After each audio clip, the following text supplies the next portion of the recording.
They don't pay you for education. They pay you for you to show them a solution to their problem.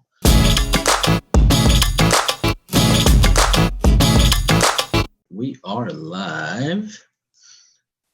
Let's see, turn your cameras on if you can and interact with me so I don't feel like I'm all by myself doing a training. Hey, Paulson. Yeah. Hey, how's it going? Good. Landon, Sven, Patrick, Don't be lonely. Francis, you're still out on the beach. I'm excited. This is going to be incredibly insightful as usual. What I'm going to do is check the group. I know we started a few minutes early. Mr. Rivers, how are you, my man? Zach, where are you calling in from? Debbie, thanks for jumping in. Chad, feel free to interact. This is not a, okay, perfect. We are live on the Facebook community. It'll be good if I recorded the call. Let me click record to the cloud. Perfect. So, make sure my camera's good. I'm assuming my audio is fine because I just put on my headset, my fancy headset. So you should be able to hear me loud and clear. Chad Gray says, here's just in another meeting too. Yeah, no problem, buddy.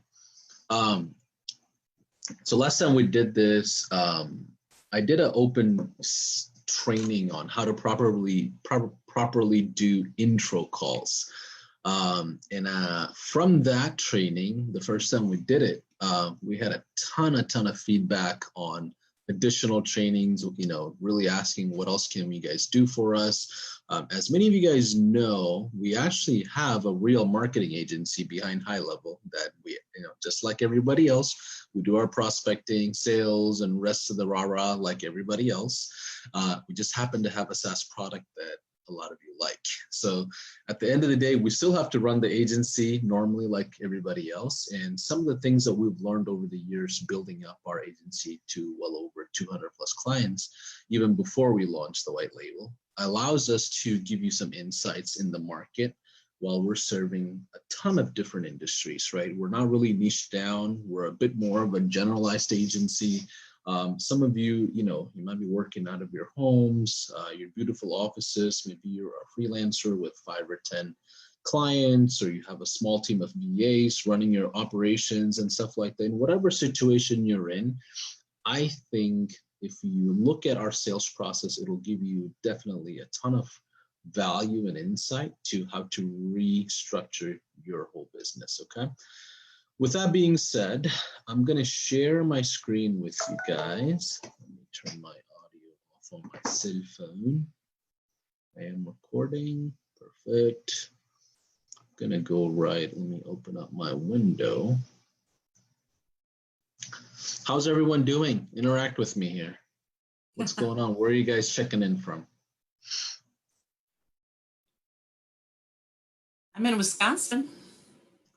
Nice. Are you close to Milwaukee? Yeah, I'm about an hour away. Between Milwaukee and then an hour. I'm in the middle between Milwaukee and Madison. A lot of people know Madison from school. Yeah. So we're out in Dallas. For those of you that do not know, we're on Central Standard Time. I'm from Dallas, man. I'm from I'm from Dallas, but I'm in Ukraine right now. Oh wow. Oh, nice. Nice. Thanks for staying up to watch this then. What part of Dallas are you from, Patrick? From downtown. Oh, yeah. Nice. Yeah. Nice. Before I came here, I lived at the Sky House. Oh, yeah. I know exactly where that is. Beautiful place. Yeah. So, like it up there? What was that? Like it in Dallas? Oh yeah, we like Texas quite a bit. So please confirm that you can see the screen that I'm sharing. No, I cannot. Let me stop sharing and reshare. What is this? How's that? No, we can see it. Looks good. What do you read? What do you read on the slides? How to land new clients with demo strategy sessions. All right, Patrick. I don't know what's going on in How do Ukraine. I my think, clients get in touch? yeah, you're good. So I think everybody's seeing this, and I'm gonna go right into it and be very efficient with my time here. Okay. Let me unpause myself or take I myself. use Google Meets all the time, so I'm just now using Zoom. I use Google Ah, Meet for everything. got it. Okay. Well, feel Yeah. free. This is very informal. Just so you guys know, feel free to interrupt me anytime, ask questions. We do these once in a while, just really just all education-based type of stuff. I'm going to go right through what we give a quick recap of what we talked about on the first part. And I'm looking at it as an education series on sales, right? So the first part was around introductory calls. There is actually a strategy behind introductory calls. I think I did a training for almost 2 hours on how you would execute out a 5-minute call. And it was really insightful for a lot of people. And what I want to do is just do a quick recap on it. So some of the challenges that people face when it comes to a demo session, right? A demo session is essentially what happens in our sales cycle after an introductory call. Let's say you have a prospect that's interested in your services or shows some sort of indication that they want more information. We get on an intro call. We don't last that more than about 5-6 minutes. We tell them, hey, perfect. I think we can help you. Could we jump on a screen share where we will show you exactly what we would do for your business? And that's where you stage the demo session, and we do and that's pretty much what we're going to talk about, right? So a lot of times in the demo session criteria during that stage, some of the things that people want or think they want to show is results, expectations. They're trying to convince the prospect that they're good at what they do. You know, you get questions like references, case studies, and I'm going to also talk about a couple of common objections that's going to come across to you on a demo session, okay?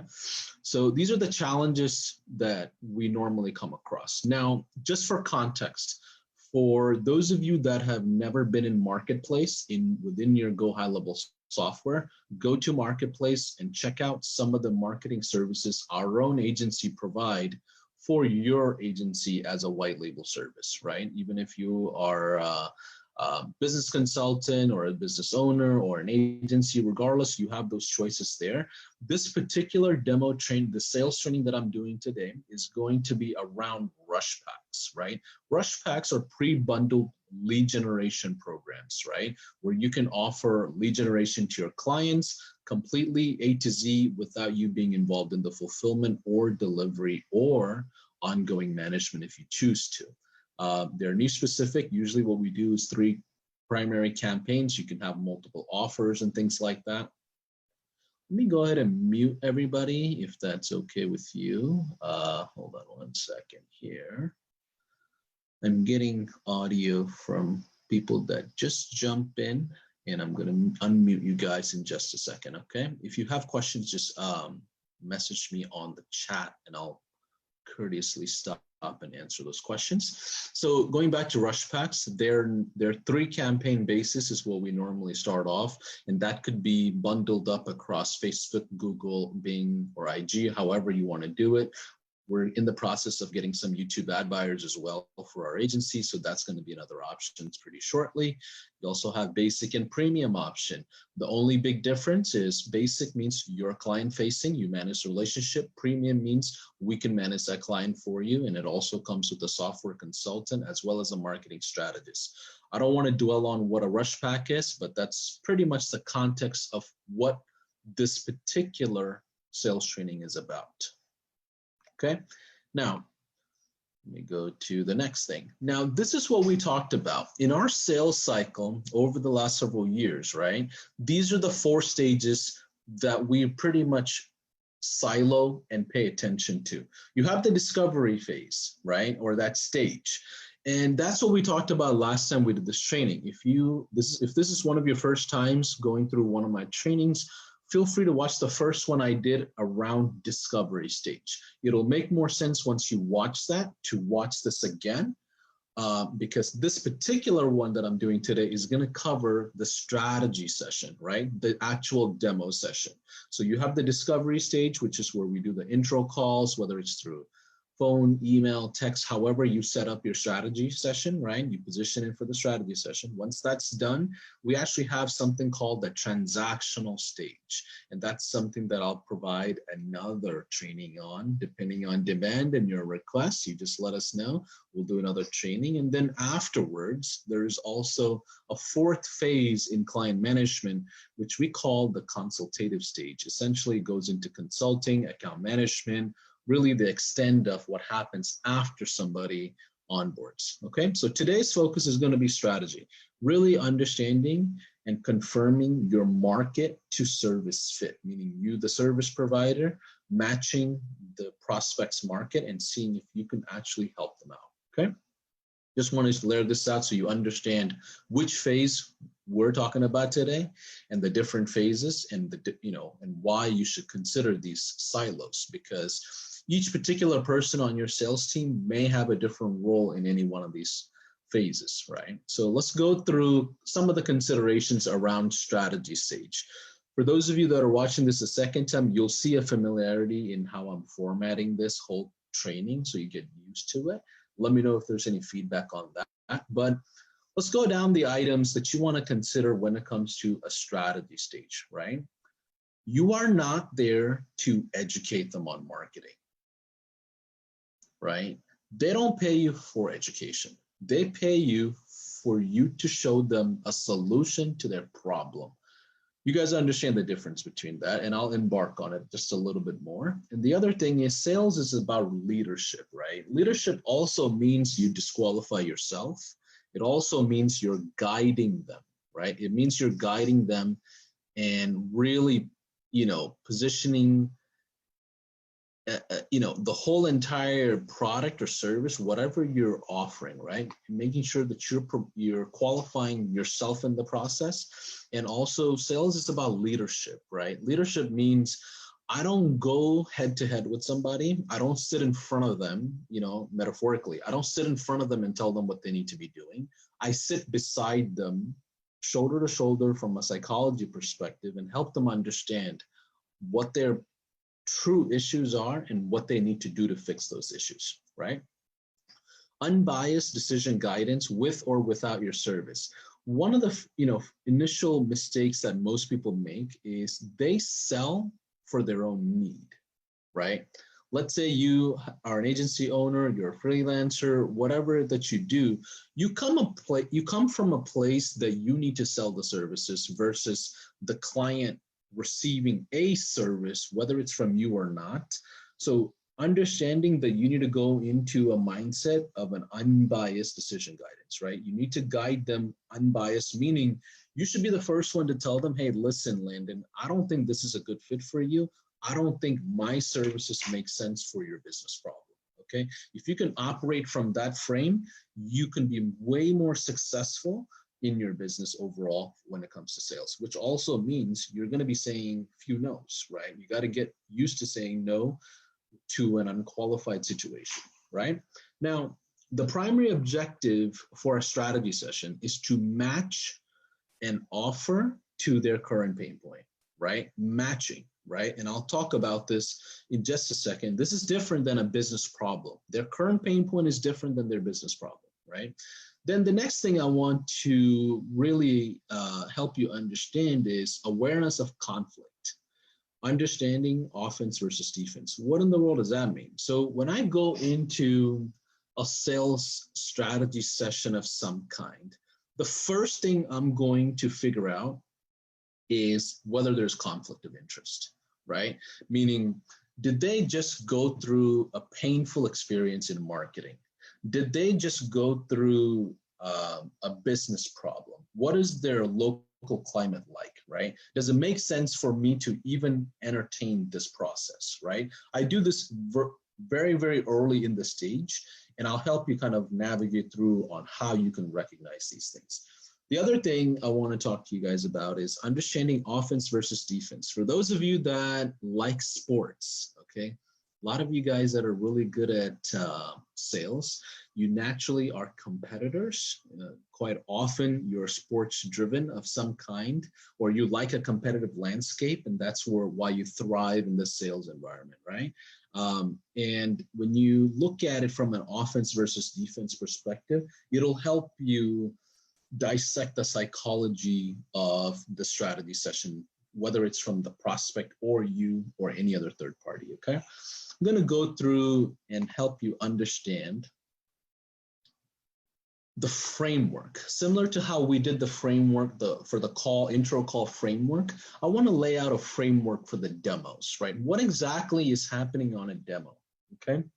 The first thing is recognizing the landscape. Landscape recognition is the first thing that you have to identify for yourself. What that means is if I come into, within the first 2 minutes, within the first minute of me being on the call, I'm gonna ask them some questions. Hey, Patrick, thanks for jumping on, tell me what you have going on. It's a very generic thing, right? Very generic question, and I'm gonna get a feel for their answer. Their first answer is going to tell me right off the bat whether they're playing offense or defense, okay? Let me explain. If I ask them, what's your story? So if I just ask them something just that could be very broad and they could have elaborated quite a bit. And if they gave me like this closed, like, hey, I don't want to tell you everything, but I'm just here to just peek answer, right? If it's like that, I already know whether they're playing offense or defense, right?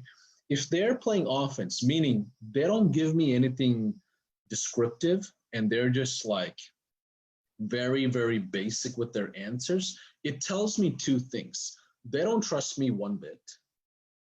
They don't trust the program one bit, and they don't know what they want themselves, right? These three things are usually the number one reason why they're playing offense, right?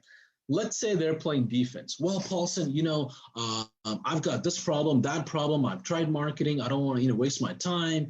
I've done Google. I've done Facebook. I just want to see what I need to do next. I want to see some results. Can you put something together for me? I've got my wife on the call. I've got my business manager on the call. If they're going like that and they're going down this long path of a story, I already know that they're actually ready to receive the information I'm going to give them. If they're on the other side where they're playing offense, I'm going to deneutralize them. And the way I would do that is by simplifying my activity in the sales, right? So I think some of you will laugh. Do you remember like back in elementary, like middle school and high school days, you hated test days, right? Test days are kind of just like, I'm not into testing, right? So there's usually, in the education world, there's usually 2 or 3 different types of testing. You have the true and false, right? Everybody loves those because you're going to make a 50 somehow, according to your calculation, right? Then you have the multiple choice, right? Multiple choice is going to be like A, B, C, D, right? And then you have short answers, and then you have essays, right? You have to know your stuff to take a test around short answers and essays. In this demo sales call, when we're doing this testing back and forth linguistically with that prospect, do not allow them to take a test on true or false or multiple choice. Every question needs to be short form answers or an essay, right? You guys understand what I'm saying, right? Every single question, regardless of what it is, whether it's a relevant question to this or not. Maybe you'll make a mistake by asking the wrong question. Even if you did, right? Ask a question that allows them to yes. They don't just say yes. They don't just say no. Yep, true. That's kind of useless, right? It gives me no indication of where they are. I don't know if they're receiving this well. They don't understand whether I understand them correctly. It's all over the place. So just from a conscious perspective, when you ask any questions, it's going to be short answer questions and essays. And the person that asks the question is the person in control, no matter what happens, right? Anytime you will recognize another person, sometimes that's used to selling, right? Maybe they need to have that control. You need to give them control, but be the person that gives control, right? Don't let them take control. right? Two different things. Now, the perfect landscape, I'm going to actually kind of walk through. James Rivers, you're there, right? James, I'm going to kind of go back and forth with you and just kind of walk through these lines that I normally use. Okay, so people will understand. Let me unmute everybody so people can understand kind of how I go back and forth with the prospect, right? So, hey, James, thanks for jumping on this call with me. What's going on? What's your business story? Tell me how you got into this business. You want my story with regards to what I'm actually doing, or are we just? Well, no, just give me an example. Just give me an example on a prospect, right? With that question, you cannot say yes, true, great. Yeah. You literally will expose some sort of, lack of professionalism if you just answer me with yes, true, let's get started. Like, if that's all you give me, I already know you're just trying to find a Band-Aid. You're not in for a true solution, right? Yeah. So that's what I mean by testing the landscape, recognizing the landscape of what you're working with right off the bat. And then maybe at the end of the day, right? You'll see the difference when you book a call in the beginning of the day versus the end of the day by how their landscape is, how they're functioning. If they're tired, hey, listen, Mr. Rivers, I want to be very careful with my time as well as yours. Do you think you want to set up a time, maybe like Saturday morning after breakfast, where we can just go through your business? Like, don't be afraid to postpone something, right? Because you're not doing this for sale, right? You're doing this to help them at the end of the day. That's the framework you're working. The next thing, problem versus pain. I'm going to go through my slides just so you understand, but I'm just giving you guys the framework, okay? Problem versus pain. Hey, James, I understand that you're not doing too well in business right now, and you have a ton of these problems.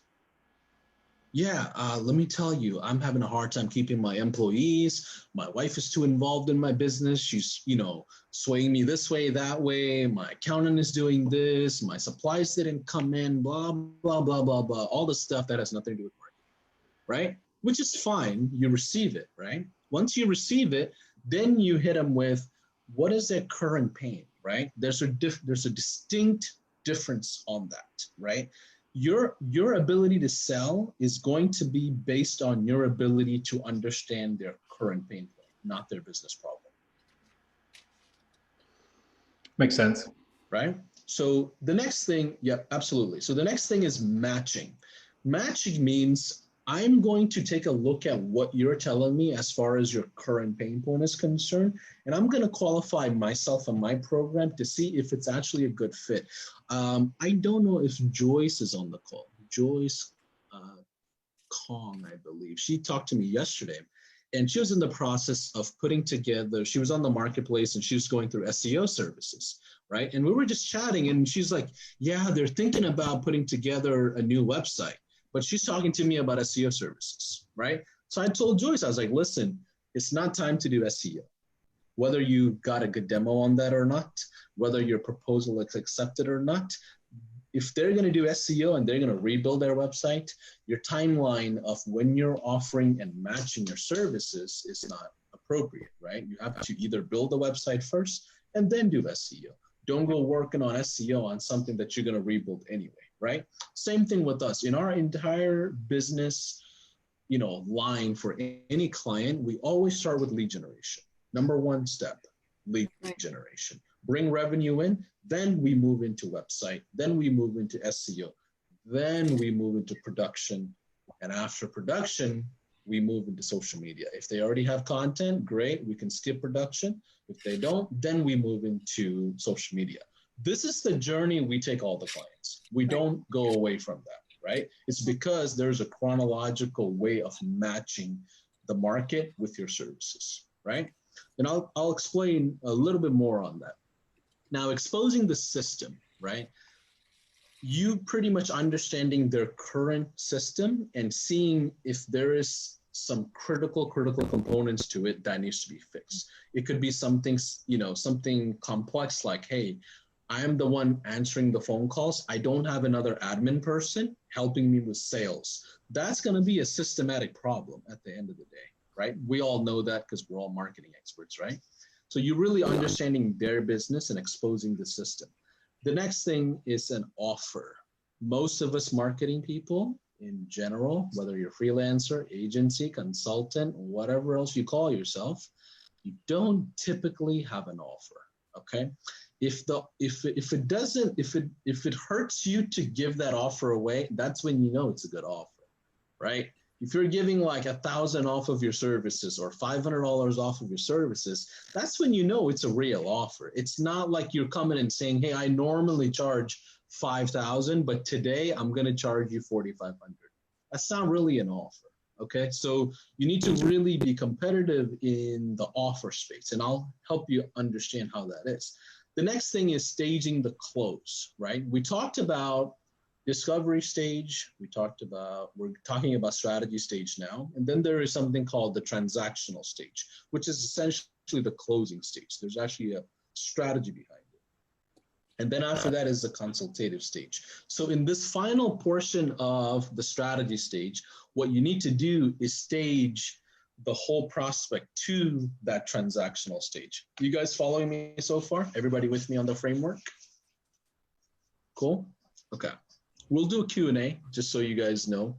For those of you that it may be your first time, we'll do Q&A within the next 15, 20 minutes. I'm going to wrap this up in about 15, 20 minutes, okay? What you need to do is stage the whole. Okay, so now I'm going to actually walk through the actual demo. So I took my demos and infused it with my slides here today for you guys. So this next slide here is my first slide of my normal demo. Okay, I have several variations of this, but this is the latest one that we have upgraded to. Okay, so those of you that are in industry specific agency life, what you want to do is create a program around your service, productize your service. If you haven't done that, consider it. It's very important.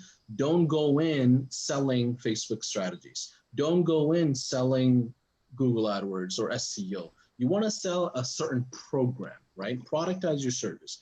Now, this is the first slide of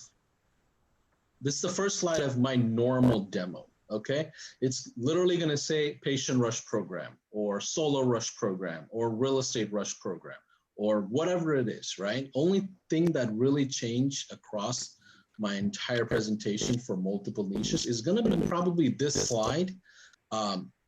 Typically, like there's not much of a variation because I want to make sure from a sales standpoint, I'm doing the same exact thing over and over so I can discover where I'm making mistakes, if I am, right? So first slide here. Now, I'm going to help you guys understand a much more simpler way to do demos, okay? Common mistakes that I see with demos, you end up talking about your actual marketing strategies, your funnels, your ads, your CPM, your cost per lead, the number of sequences, all the stuff. I'm going to help you guys understand how we do things a bit different, and it's a bit more macro in how we approach this, okay?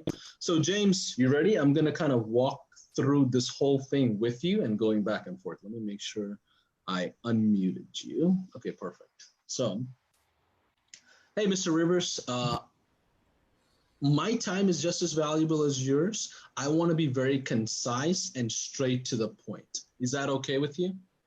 That's great. I just killed one objection right off the bat, which is a time problem, right? Just with that first opening sentence. I matched up my importance to his when it comes to time management, right off the bat. Okay, great. And I literally just have 6 or 7 slides total. For those of you that have 50, 60 slides, this is going to be eye-opening for you, just so you understand. So here's the thing, Mr. Rivers. When we work with businesses like yours, we see 4 scenarios, okay? We have the startup where they just have an amazing start and they just don't know what to do next, right? And you have the plateaued business. They've been stuck at the same position for a while and they don't know what to do next. And then you have the up and downer. These are guys that just have a high turnover. They don't keep a good set of team members in place. They have cultural issues sometimes. And they lack systems. And then you have the should-have-beens, right? It should have been sort of multi-location businesses, but they're just facing, you know, national corporate competition. Help me understand your current business problem. All right, let's just pick one and pretend here. So let's say, you know, my business, we're struggling with, we're not consistent. Our numbers are up and down. We're, you know, we just can't seem to stay consistent. We have some great months and we have some other months where we just seem to be what happened. And I think we're kind of lacking some systems in place. Right. Yeah, thanks for sharing that. Before we go any further, are there any other team members or decision makers that we need to include on this call? Because I'm going to really just show you our system one time, if that's okay with you. Nope, just me. Okay, perfect. Help me understand your up and down condition right now. What is that local market looking like? Well, for example, we'll have some months where we're doing, you know, say 50,000 a month, and the next we're down 30. And it's just a big swing, and we can't seem to keep it consistent. And we'd like to grow up to 75 to 100,000 a month. Right. So I think James is being a good sport. People don't go into the numbers this early, right? I can appreciate that. But typically when he tells me something like, so right now I know James is playing defense, right? He's not on offense, right? My landscape I'm recognizing is he's a bit more open. I don't have to pry to get a whole lot out of him, right? I am going to be able to kind of help him navigate through this process. So going back to this framework, the first step I'm doing is landscape recognition. And I do that with this slide, right? I try to help them identify to a scenario.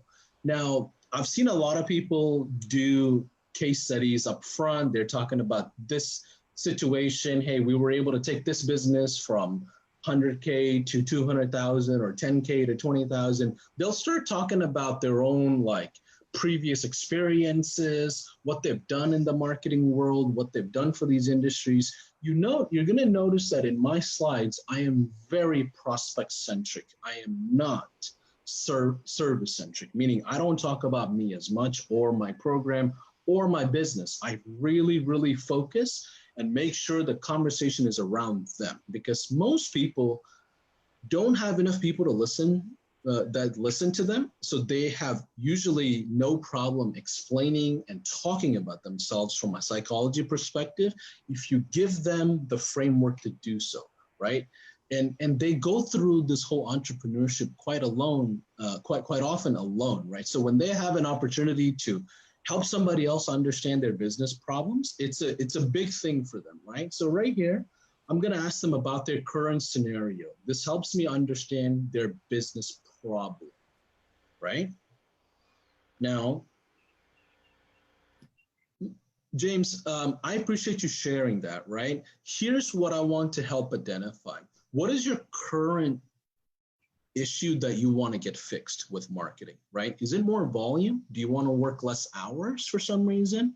Are you wanting a certain type of customer or cases or type of tickets? Or is it more on the efficiency side? You feel like you've finally figured it all out. You just can't figure, you just feel like you can't scale this business to multiple locations. Help me understand your current situation, right? So they'll go through this slide and they'll be like, man, I told you my business problems. Now you're asking me about my current situation, right? That's awesome. So me, I would say, okay, I want a combo of 1 and 2. I want more volume and I want to work less hours. Well, I like that, because what that tells me is you're an entrepreneur that wants to have people and systems in place so you can work less hours and you have something in place that'll manage that volume. What's stopping you from doing that now? I think we're just lacking systems in place in order to get that volume up and then drop my hours down ultimately. What happens if you dropped your hours? Like, do you have any other people in place that can handle this? Help me understand that scenario. So let's continue playing along. So just assume that I've got, a team of 5 or 10 people and say, yeah, I've got a team that can handle this. And if we can get the volume up and some systems in place, of course, that allows us the ability to grow. But right now I feel like we're lacking those systems in order to bring on new people. We're kind of like stuck in that weird spot right now, or we'd like to grow, but we can't because of those two things. Got it. So what I'm going to do here is to just help you understand a little bit about myself and my team. So this slide right here, right? As soon as he tells, so he's already told me his business problems and current situation, right? At that point, I already know if I can help him or not. And therefore I continue. At this point, if I know and for sure know that I cannot help him, I'll tell him then and there on my second slide, hey, listen, I think you need to talk to this person. I think you need to talk to your business manager and come up with a plan, and let's do another call if we need to, maybe in a couple of months. But right now, based on what you're telling me and your current business problem and your current situation, I am not the guy to help you. So you understand, I still haven't talked about myself. I went through the first 3 slides and I got the business problem out of the way and his current pain point out of the way, right? Then if he says, you know, if he continues, and I recognize that going back to this framework, problem versus pain, right? We're already on problem versus pain, right? Landscape, I already know if he's open or not, whether I'm playing offense or defense. Problem versus pain. I'm qualifying him right then and there, whether my program's going to be good. And for those of you that have experience, you already know from the first like 5 minutes whether this is going to be a good fit or not, just by their tonality, the way they're involved, how they're approaching this call. All those things are good indications for you to understand that, right? Now we're gonna go right into matching, right? Now, just want to let you know why this program may help your business, right? So one of the things that I realized early on is I use this slide as like tablets on a stone that's written, right? I don't read this out loud. I show this to them, let them read and requalify what I'm saying, right? So let me explain. They'll see this slide, right? And I simply will say, hey, just so you understand, we built this program on a ton of experience and we're doing a lot of things in your space already. That's all I say.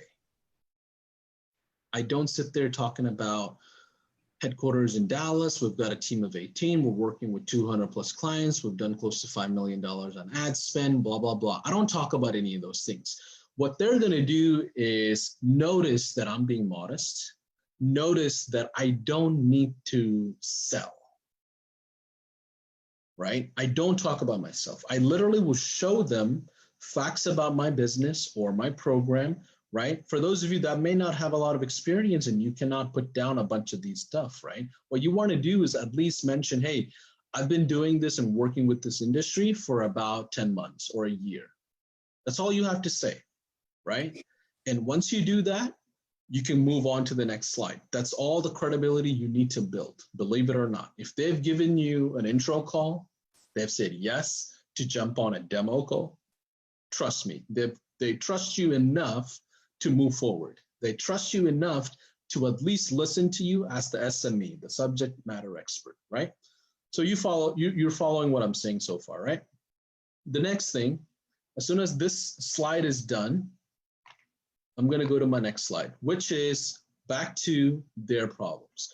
Now, they've recognized that they have a business problem. They've told me about their current pain point, and I've already showed my cards that I am a marketing person of some kind. I have an agency or I'm a freelancer. I've showed them what I normally do. I work on the internet, get you more leads, whatever it is. They have some sort of an indication that I'm an online person or a marketing person. So here's the thing, and I use this line word for word. James, I'm just going to be honest with you. The last thing I want to do on a time like this is get on a sales pitch demo presentation. I want to just show you what you should be doing with your business instead. Word for word, I say that every single time, right? Because the last thing that they really want to do is watch, have a babysitter watch 2 of their kids while they're getting on an hour call with you and closing their door, and they come to figure out this is another sales pitch. They don't want to be sold. Nobody wants to be sold. But what do you tell them? You tell them, hey, this is how This is what makes us different, right? James, I'm going to be honest with you. The last thing I want to do is get on a sales pitch with you and pitch you on services. I just want to show you what this system would look like and what you should implement in your business. Okay. With that being said, I understand that a 10-year-old and a 12-year-old can watch some YouTube videos and learn how to do some ads. Have you done that before? Yes. Right. So as soon as that happens, they're gonna know that my conversation moving forward is going to be marketing driven. In my framework, in my mind, is going to be matching services, right? So here's what I'm going to do for you, and here's what makes us different than anybody else and any other, person out there that's offering any similar service. We're going to attract more active buyers in your local market. We're going to centralize all those sales opportunities into one place for your staff. And in addition, we're going to coach and build a positive team culture in your business that's marketing and sales friendly. Help me understand your current culture in your business. Oh man, I got something on the fly for this. I understand, James, but you don't have to, keep going. But you guys understand where I'm going with this, right? You guys understand I'm staying very macro in what I offer. I'm helping them understand from a macro perspective what they should be doing. I'm going to attract more active buyers. I'm going to centralize all the opportunities into one place, and I'm going to help you rebuild your team culture. And right here, I'll ask them, help me understand your current team culture. They'll start talking about their staff members. They'll start talking about different locations, different things that they've done. And as soon as they give me that ammo, I hit them back with that ammo. Well, who is your best salesperson? What have you done with them? How did you recognize that they're good at sales, right? You go into all these, any question, anything that they give you, you ask them another question around it to go deeper and deeper and deeper with them, right? The next thing, from a marketing perspective, here's how we're going to bring you clients. Here's how we're going to bring you patients. Here's how we're going to bring you buyers. Here's how we're going to bring you loan applications, whatever needs that you're working with, right? At the top left, we have referral sources. That could be from Facebook, Google, your own existing list. I can, matter of fact, James, even stand a guy outside at the traffic light signal with a sign that has a domain on it. Will bring you some opportunities. It doesn't matter where it's from. We're a company that can work with any type of traffic system, right? As soon as that happens and somebody shows interest, right, from those advertisements, we'll send them to a micro website, right? Notice I didn't use landing page. Notice I didn't use the words like funnels. I'm very careful in my linguistic choice. I don't want to get technical with them at all, right? I'm keeping it very baseline so a normal person that's outside of the marketing world can understand what I'm offering, right?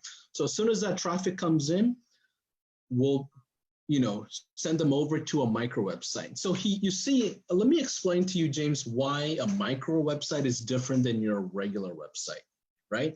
Your regular website is like a traffic light signal.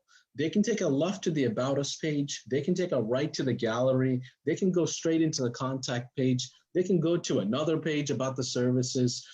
They have way too many choices where you're not going to ask them to, give you information like name, phone number, and email, or even something else that indicates that they are interested in a service, right?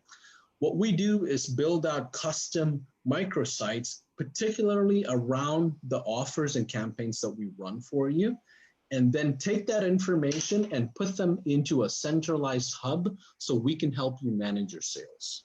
Let's say somebody comes into those websites and they don't put in information, right? We have a way to get around that as well. Have you ever shopped on Amazon, James, and you felt like another supplementary, product is following you around? Or maybe you're on Messenger and you feel like somebody listened to your conversation. The way that happens is for us to put in some codes on the back end of some of these websites where we can follow those prospects around for you. And that's exactly what we will do for your business. Awesome. Right? And once that happens, All those opportunities gets put into a centralized hub, and then we will start monitoring whether it's phone calls, the text messages, emails, whatever system that we decide to implement. And this is what 2020 marketing is going to look like for you. Based on the systems that you have currently, help me understand what are some things that you're missing. First of all, I just want to say I love how this is like so simplified compared to many other Yep. many other systems I've seen. It's right. And I like the way that you structure just trying to get away from anything technical. I think it's good. Some people, like if you talk to them, they're like, I've had clients, they understand the funnel, they understand different things. So if they speak that language, I speak it. But if they don't, I tend to bring that down as well. So I like how you just start there. And if I talked about funnels or you got a gist of that, you might bring that into the conversation more. Exactly. Even if somebody comes in and if they start talking to me in marketing lingo, I check them right then and there. Hey, help me understand your marketing background. You seem like you know already. Does it make sense for us to get on this call? Yeah. Right. So they tell me, well, we had a marketing guy that came in. I did a bunch of research, watched a YouTube video, and I've been marketing on Facebook for a long time. I mean, I've posted about 10 posts every single day, and I've been boosting for a long time. Okay, great. It seems like you already understand marketing concepts. Let me help you understand the system that you have to build around it. Right? So I don't disqualify what they did and say, hey, what you did is kind of elementary. I tell them, oh, great, you already have a head start. Let me help you navigate the rest of the way, right? So here is my marketing plan for them. This is where I talk about their services. This is where I talk about their current situation and exploit that whole problem. And notice, a surprise to all of you in here, we don't even go high level to show them high level. And we're the high level agency. Right? We don't go technical with them. We don't sit around, show them ads. We don't sit around, show them funnels, none of that stuff, right? We just show them what they need to understand from a business growth perspective. And this is what works for us, right? When you guys are going through this presentation, do you find a lot of people hang you up on a certain spot or want to dive deeper on any of these specifics and then you go into it, or do they just kind of like listen? If they go into specifics, it depends on which rabbit hole they're going down in. I pull them back if they go down the wrong path, right? If I were to jump in and I go, hey, so what's this sales dashboard thing? What's that all that about? And I kind of act all dumb. Are you going to steer me away? Or? Hey, James, I'm glad that you asked. Once we onboard you, we do an entire training for your staff and help them understand how to navigate sales. And we actually have a software that centralizes everything, but it's really irrelevant for us to go through the software things right now. I just want to help you understand from a business perspective what's going to be the best decision for you and your family. Awesome. Right? I pull them back to all those rabbit holes they go through. And you'll notice they go through the same rabbit holes. There's some people that'll come in and say, well, Paulson, are you guys running traffic? Is it, conversion ads? Is it lead ads? I've done some reach campaigns, dude. Like they'll say all kinds of stuff like this because they've done some research, or they don't want to feel like they don't want to expose that they may not know. So they may just use those lingos to qualify themselves, or make you feel like they kind of understand, right? They're actually trying to help us, right? In those scenarios, I literally will just simplify for them. Like, honestly, James, does it matter to you if I sit a guy outside to hold up a sign that has your your microsite website address on it? Does it really matter as long as the right people come in and buy from you? It's true. Right? Yep. So that's where I deneutralize them on any like technical traffic type of stuff, right? Now, the next thing, James, can we can we go a little deeper about your current operations? I want to understand your business before we do any kind of marketing, right? On the left side, I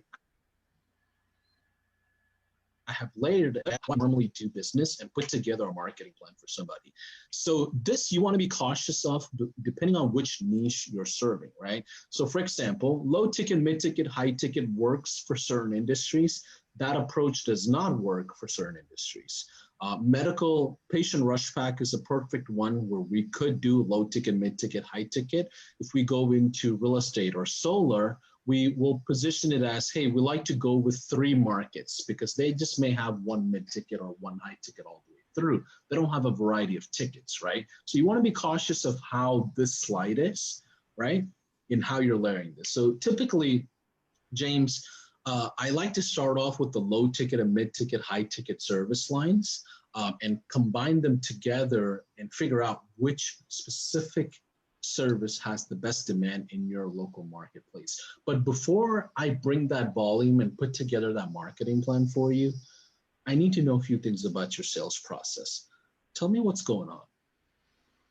So let me give an example. I think you remember I work with PTs, physical therapists. So Correct. they are, they sell lower ticket items, which spread out to a bigger ticket over several sessions, right? Right. So they definitely don't hit that high ticket mark. So for them, you'll just simply have two low tickets and a mid ticket, if anything, right? Some industries like fitness, it's all low tickets, right? Some industries like solar, it's all high tickets, right? That's what I'm saying. Depending on the niche that you're serving, you're going to structure this slide accordingly. But my intention here is to share with them how I would approach marketing based on their service lines, but I pair that up in their current sales run, right? Help me understand who your team members are. Do you have a tracking system that helps you manage your sales currently? And what does that look like, right? And how do you support them every month, right? Is it just you throwing like a Google sheet at them? Are you just sending them, email notification? You can spend 20, 30 minutes on this slide right here when you're asking them about sales, just so you guys know. Now, so let's see where we are on our whole framework, right? This is the framework. Landscape recognition, problem versus pain. We've already matched, right? We've showed them our framework of what we're going to do when it comes to marketing. We've already exposed their problems, and this is where we're at. We're exposing their system, right? And the main system that you need to expose is not the marketing system. It's typically the sales system or sales process they have in place. Most of us do decent enough marketing. Even if they only had 50 leads, they should be able to convert half of those in today's marketplace, right? Or even 30%. So you need to pretty much go down the path of helping them understand what sales would look like for that industry, right? The next thing, here's why. So now we're going into the offer phase, right? The exact offer of how you're going to position yourself. Hey, listen, here's why you need to implement your whatever name you use for your business, right? Whatever program name that you use. So for us, it could be Patient Rush, Solar Rush, Real Estate Rush, whatever rush, right? We have a guarantee for our program. We have a minimum guarantee of 15 appointments scheduled on the calendar right out of the gate. How would that affect your business? Even before we do any advertising, could we start you off with at least 15 appointments where you convert those opportunities and bring in revenue so you can actually invest into marketing? Sounds fantastic. Right? That's called the Voila DBR campaign, right? Right before lead gen happens, you throw in a DBR, you should be able to activate something for them to get started. They're working through those channels. You're checking their operational bandwidth and all that and understanding, okay, you know what? They're in for a treat, so are we, and let's go moving forward. As soon as you say, what you did right here is tell them, hey, you don't need to come out of pocket. Moving forward, I can get you revenue up front so you can invest into marketing, right? Now, all of a sudden, they're not thinking of you as an expense. They're truly going to start thinking of you as an investment. It's two different things, right? Do you go in detail, Paulson, with that? Like, do they expand on that? How does that look? Typically what I do is, hey, listen, do you have, any kind of database on your previous customers? Okay, great. You've got 500-600 people. Well, since you have something like that, what we can do is run an internal marketing program while we're getting lead generation built out for you, which means we'll run a DBR, right? Let's start with internal marketing, then we'll do external marketing. Nice. Right? So now, right here, I'm going to start assuming, right? I'm going to assume that they're ready to close. I'm going to assume they need to understand what our plan looks like and what it's going to be, right? So let's see here. What if they don't have a list? Francis is asking, what if they don't have a list? Then they're out of luck. They got to wait for the lead gen. It's that simple, right? So you have to ask them whether they have a previous, if they don't have so here's the thing. Most people have at least 50, 60 people, right? If they don't even have that many customers in the past, it's a brand new business. You have to be patient with them, right? You have to help them kind of navigate through that. So here's the thing. I just want to show you what our launch plan is going to look like. Do you have any questions before I can show you how we're going to launch this for you and bring you customers, right? Right here, they're gonna usually ask me a couple of different questions, right? It's going to be around what exactly we're doing as far as platform is concerned for them. Like, are we going to do Google, Facebook? You know, is it going to be SEO? What are you going to do with my website? How are you going to train my staff? How are you going to track all this? It doesn't matter. No matter what happens, I tell them, great, thanks for asking that question. Once we onboard you, I'm going to go through all those details. But right now, I can tell you from our experience for your specific niche, we can just start off with social ads. Right? Or, hey, listen, I understand your niche very well. We need to go right into Google AdWords because it's an extremely competitive landscape on Facebook or Instagram, whatever it is that you choose for that client, right? So, James, let me help you understand how this is going to work for you. Here's how both of our teams will work together for the next 5 to 7 days. If I can show you exactly that this whole thing works and you start getting results, this is what it would look like. We've already had the strategy session today, right? Remember, before that, there was an intro call. Now, the next thing is I'm going to schedule a time with your team and also my team where we can do an intro call and finalize the exact offers on service lines and campaigns. Once that decision is made, we'll build out the systems. We'll come back to you over the next 5-6 days and review those angles and approaches on design, copy, those micro websites. We'll build out the whole system for you. And after that, we can go live within the next 6 to 7 business days.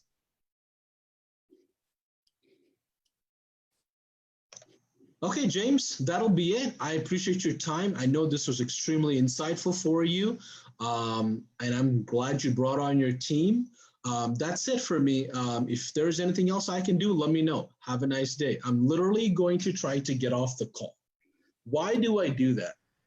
Because I need them to know that I don't care if I get this sale. One, I'm just there to educate them, right, on what they need to be doing. I'm not there to educate them on marketing. I'm there to educate them on what their current situation is and me, giving them a solution to their problem, whether they go with me or not. At this point, Landon, you know what happens? Well, Paulson, so like, how much is this? What should I be thinking about when it comes to cost? As soon as they say that, they've given me permission to talk about their finances from 1980 all the way down to 2030. And I will ask them every goddamn thing, right?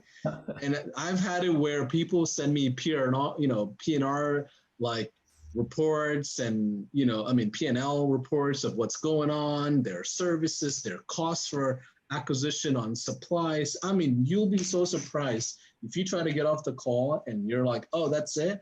They'll start talking about what their situation is like, right? I'm glad that you asked. So notice this looks like the end of my slide. Little do they know, I've got one more slide depending on that question.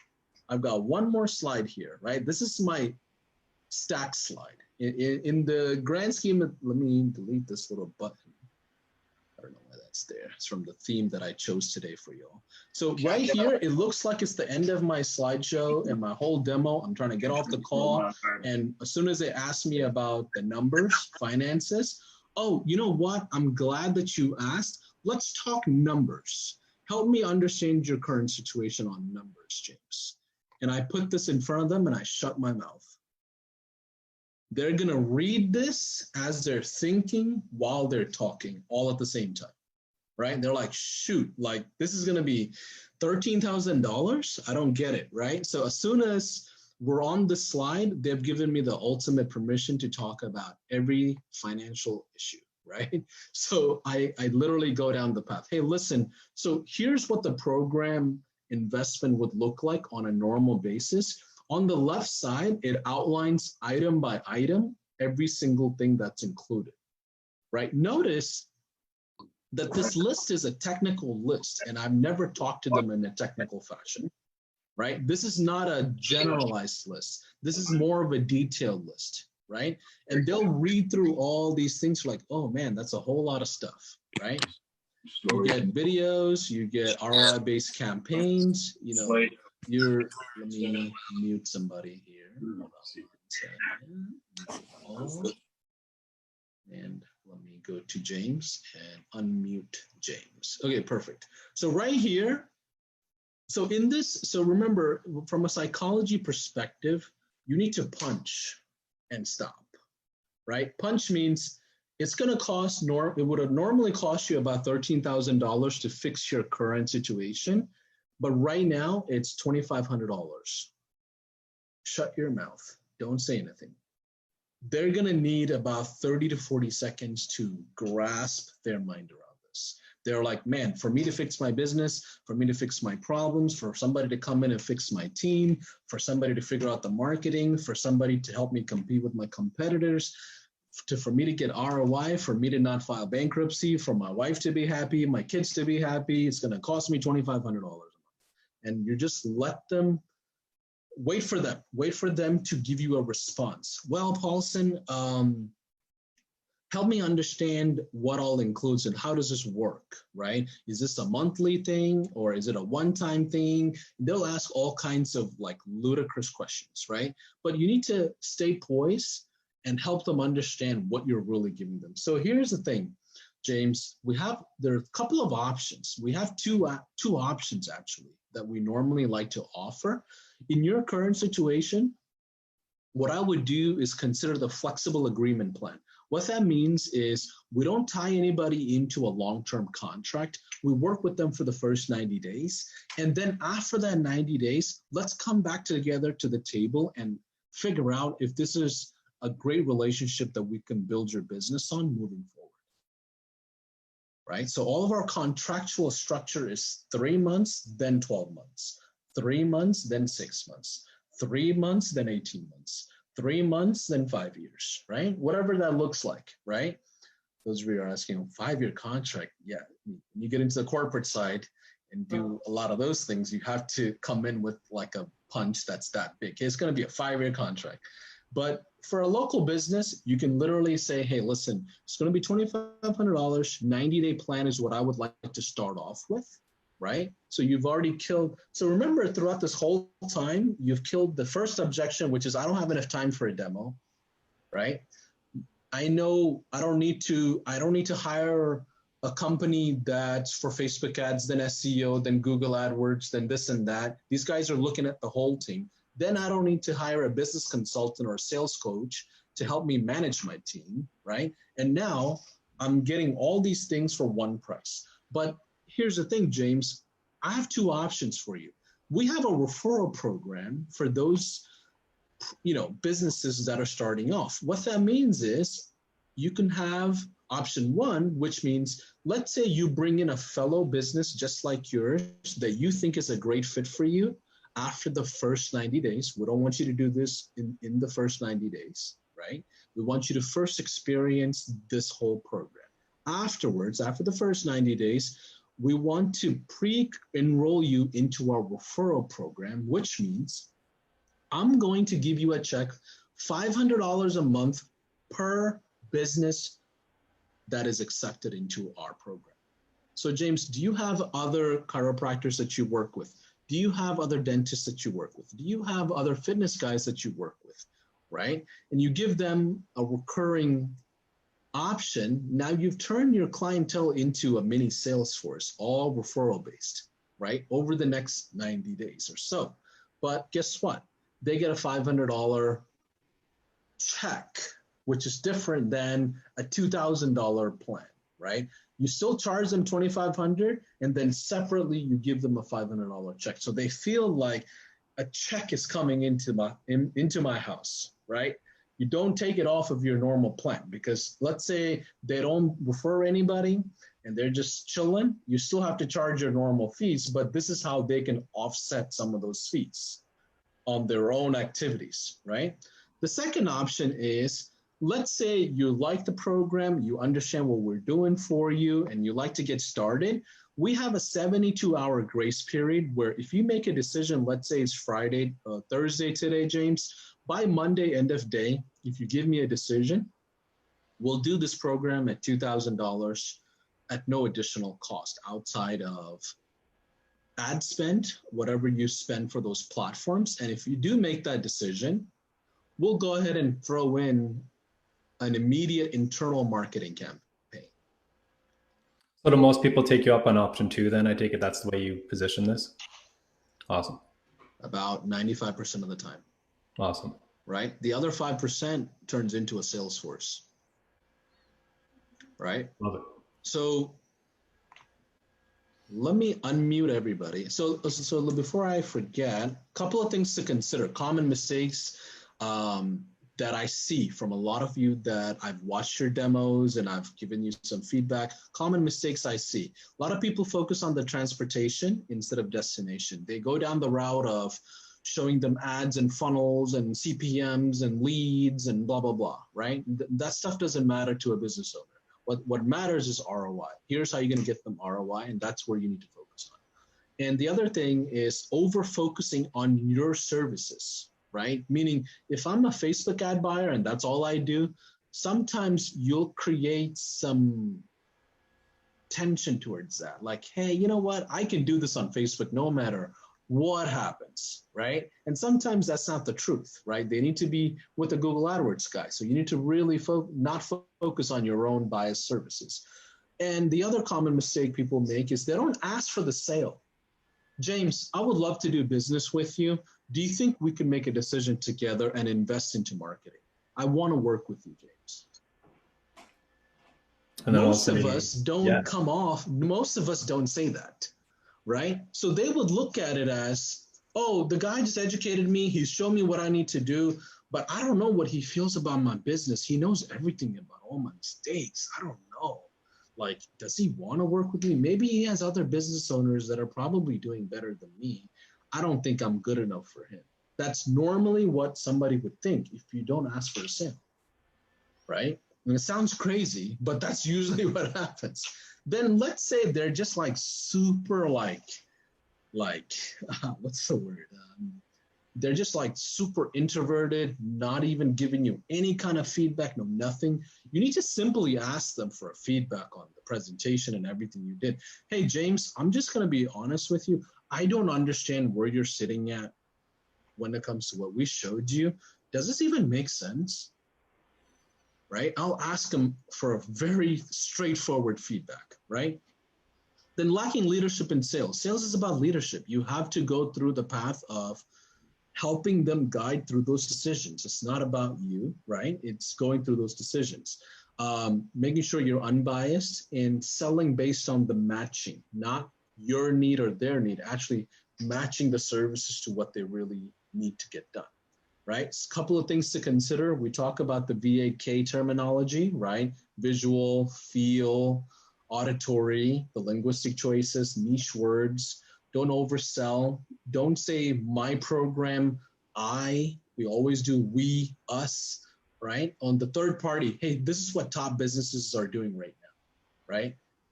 Right? Currently in the market, this is what's happening, James, right? You position yourself as the expert.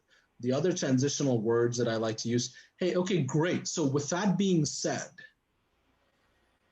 here's what I got to tell you, right? Ask for feedback. And when a client says no, it's okay. It's okay for them to say no to the program. Don't be afraid of the no. Go at it like you normally do every single time, and don't be scared to gracefully decline if it doesn't make sense for them to invest into marketing at the time, right? Don't take somebody's money when they don't need to be spending that money, right? Now, help me get some feedback from all of you. Let me go ahead and stop sharing. How helpful was that, guys? I'm done with my 15-minute rant for the hour that I planned on. But I think it was good that I just went through it all at once so you guys get a full context. Help me understand where you are. How insightful was this? You see how simplified this is? I don't go into so much of the nitty-gritty nuts and bolts of marketing. I love getting an opportunity to see it. We've done this before, you and I, and I love it because it's slightly different than what we did before, but it's still the same. And I'm actually applying a lot of what you're saying, even in my client relations, like how to maintain control of the conversation. It's making a huge difference to me. Thank you. Of course. Thanks for the feedback, Debbie. What were some of the biggest takeaways for you, James? I know you've helped me throughout this whole time, but help me understand the biggest takeaways for you, James. Well, looking at my sales deck and how I've like positioned mine, slides on mine, number one. I try not to focus too much on all the, bells and whistles, but I do talk about those and then kind of build a value point around it. And maybe that helps distract them too much. And like you said, gets them on the marketing brain too much. What I found, anybody who does have a marketing brain that I've spoke to, it certainly does pique their interest, get them talking, and maybe too much. And maybe they think, oh, like you said, they already think they know what they don't know. And, it can take you down that path. But I like the biggest takeaway is keeping the slides very simple. Like your last presentation, I love the way you transition between your slides and how you position each slide. So you're taking them through that. And I feel like I got to polish mine up a little bit now, make it smaller, number one, shorter, I should say. And then bring in those transitions that you brought out. That's the biggest takeaway I think I have. Yeah, and I love that feedback, James. And one of the things that you mentioned is, what do you do when they go down those conversational questions on technical stuff that you're trying to get away from, right? What do you do, right? So you have to practice bringing them back, right? You have to practice bringing them back. If somebody tells me, like, let's say Debbie's, I'm doing a session with her and she's like, Paulson, I want to see the ads and the funnels. Oh, great. There's a perfect time for that. As soon as we're ready to do business together, we'll set up a meeting with your team and my team, and we're going to go through all the ads and funnels, and we'll make sure they make sense for your brand before we go live. So you always defer them. Yeah. And you know what? I've done that too. I defer them later and say, like, I've had people wanting the price like within the first couple of minutes because I realize, oh, they kind of want to rush the call. And I remember I was talking to one girl and she's a doctor, obviously. And she was very excited to hear the price. And after about the third time of literally taking her back on track to where we were, she said she started to ask a fourth time later on. And she's like, no, I know. And she says, I'll wait till the end or wait till, whatever. And we were already on we already transitioned from an intro to a demo, right? But she was super excited. And she did that twice on the intro call and got a little excited at the beginning of the demo.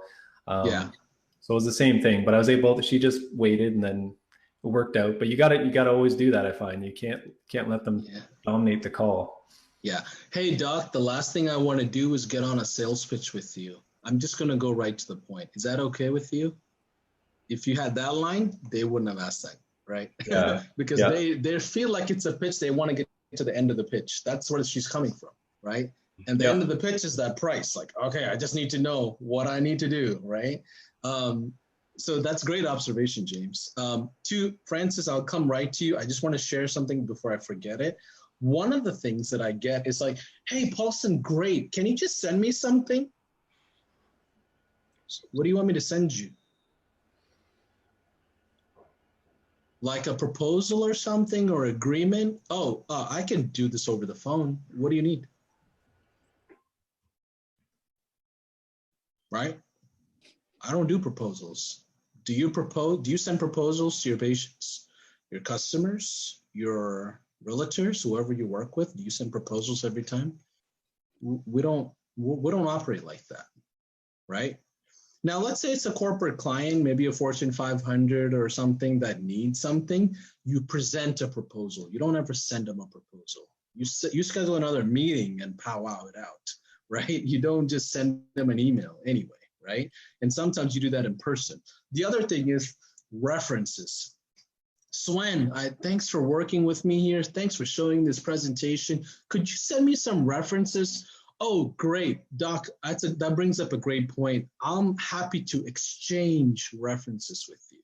The word exchange is so critical because if I'm gonna give you references, I need some references from you that you pay your vendors and your contracts and you don't have any damn liens on your business. How about that? Right? It sounds a bit combative, but I do it. Oh, I'm happy to exchange references with you. Send me some patients that you've worked with or some information that tells me that you do good work in the community or maybe some fellow, realtors that you've done business with, and I'm happy to send you some references too, which is not a problem. You see how I control the frame? When I'm getting punched and I'm taking the punch, I'm still gonna punch back, right? Right? Francis, go ahead. I just wanted to share that before I forgot about it. Go ahead, Francis. That's a really, really awesome comment, and I'm gonna do that from now on.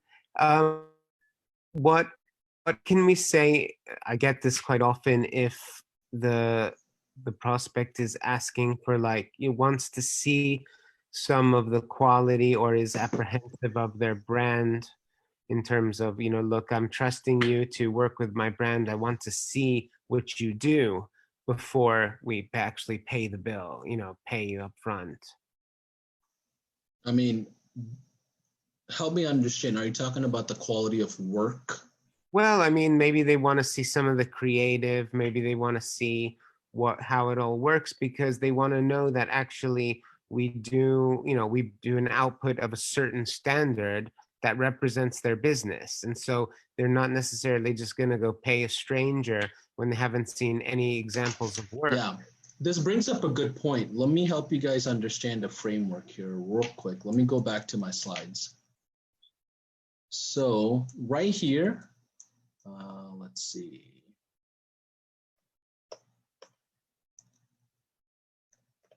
Right here, right? This is the framework I stay in no matter what happens in my demo itself. The part that a lot of you miss is that you don't have a preparation of demo after the intro call.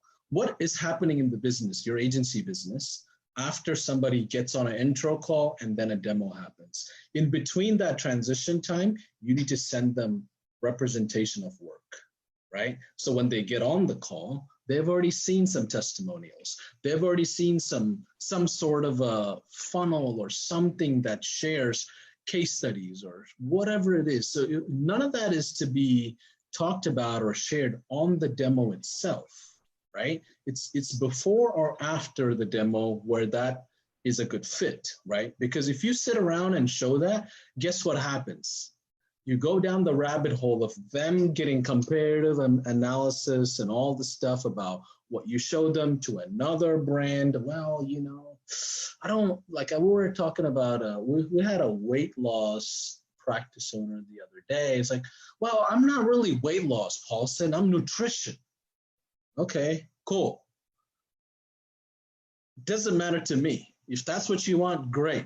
We have an award-winning team that can build that out. But I'm not going to go into a battle on nutrition versus weight loss in between my demo slides. And that's what's going to happen if you start showing work, if you start showing scope of work. Because at the end of the day, you have to still put together scope of work for them when you go into the transactional stage, which I didn't really cover just yet. That's going to be the next series. It's third step of the series, right?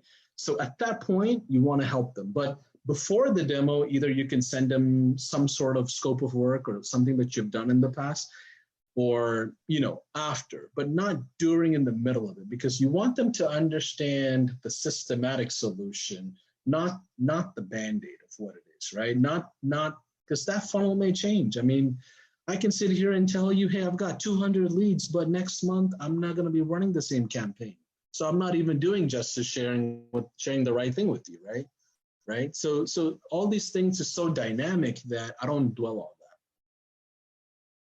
that. Hey, Paulson, what do you do with regards to like the value proposition? So like say we're running on your presentation, it's either 2,500 or 2,000 monthly. So again, or zero if they enroll in the referral program by the time it's done, right? Right. So when when I'm talking to doctors and they kind of want to figure out how many leads or how many sales do I have to get to make that worth it, do you have that conversation? Is that always in your intro? Yeah. Or leading into the demo to kind of go back over those numbers at the beginning? Because that's kind of where I focus before I move into the presentation. So that way, if the money objection comes up later, I'm bringing that back in. So you do cover that earlier on. Yeah, so you need to understand your niche very well from a financial landscape to answer that question. Doctors don't have a financial problem. They don't. That's not a problem, right? They typically make enough money to invest into whatever they need to invest into. They need to understand what you're providing makes sense for their business or practice, right? Or if I go to, let's say, a fitness guy, right? I'm not being judgmental here, but a fitness owner that's going to be dwelling on membership plans all day long at a rented out gym, they're going to run on fumes where it matters a lot on their financial output, right? It's very sensitive for them, right? So in that sense, you have to be careful of who you're answering to, right? With that in mind, James, I'm glad you asked that question. Our main intention in the first 90 days is to break even on all expenses. My first 90 days is going to make sure that we break even or make you 1 or 2x of whatever you do for the first 90 days. Is that fair?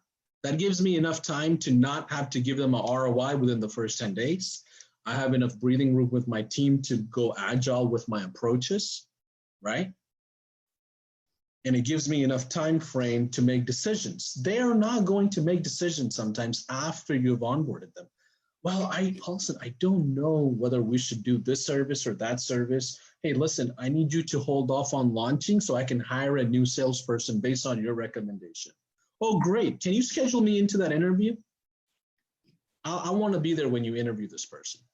So you start getting involved in their process, right? So it's subjective to who's asking about the financial problem question, right? But also, I always say, listen, the first 90 days, I want to break even on everything. Remember, we're talking about rush packs. We're not talking about websites. We're not talking about social media. We're not talking about SEO. We're talking about rush packs, all lead generation, right? And I'm assuming even you running the database reactivation, that'll help them jumpstart right away. So yeah, they never have that issue because you're starting off with a DBR of some kind. If you have qualified a niche that has a low, mid, or high, or at least high tickets, you're giving yourself a great chance right off the gate, right? If you're sitting around and doing notary publics for $80 a project and they don't have any retention, you're going to struggle delivering for those types of clients. So your selection on a niche matters quite a bit. But overall, the financial question is a question of their willingness to invest into it, right? It's not really a question of, am I afraid to lose this money? They're going to get something out of this no matter what happens, right? No matter what happens, their brand is getting exposure, right? Does that suffice? Awesome. Francis, go ahead, buddy. Yeah, with the customer. It's really windy behind you, Francis. Yeah. With the customer rush premium, and we essentially hand over our client to you. You don't have to, but you can. Yeah, no, that's Mhm. that's what that's the benefit of the Sure. program. Yep. How do you handle the ad spend technicalities in terms of getting, you know, putting the credit card in and working with the client to actually manage their ad spend? I think the question that you're asking me is how do you manage ad spend if you charge them upfront versus me? Is that Well, right? when we're okay, when we purchase the customer rush, we're Mm-hmm. essentially buying 3 months of, whatever is your white label Mm-hmm. price.